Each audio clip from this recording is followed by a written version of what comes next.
কথা বোঝেন নাই? কিন্তু উলামায়ে কেরাম আপনাদেরকে নসিহতের মাধ্যমে নিজের ব্যক্তিগত হুজুরদের কথা বলে না? কথা বলেন না কেন? কার কথা বলে?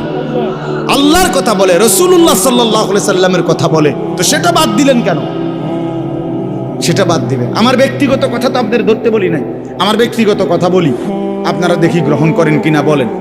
মনে করেন আমি কুমিল্লা ক্যান্টনমেন্ট থাকি, ময়নামতি সাহেবের বাজার, আমার মাদ্রাসা বাসা ওইখানে। তো আমি কুমিল্লা ক্যান্টনমেন্টে একটা বড় টাওয়ার আছে, গুমতি টাওয়ার। এই গুমতি টাওয়ারের নিচে আন্ডারগ্রাউন্ডে মুদি দোকান এবং তরি তরকারির দোকান। আমি প্রত্যেক দিন ওইখানে তরি তরকারি এবং মুদি যত মাল, এই যে পেঁয়াজ রসুন আদা তেল এগুলো এবং মাছ তরকারি, এগুলো ওই গুমতি টাওয়ার থেকেই সবসময় কিনি।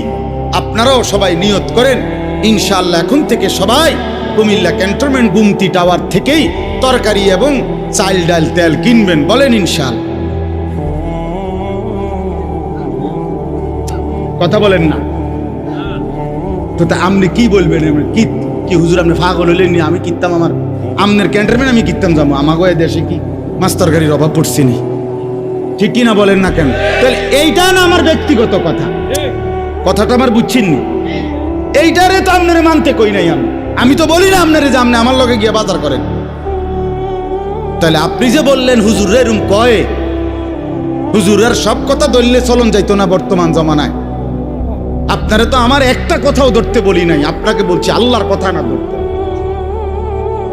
আপনাকে তো বলেছি ভাইয়া রাসূলুল্লাহ সাল্লাল্লাহু আলাইহি ওয়াসাল্লামের কথা ধরতেন।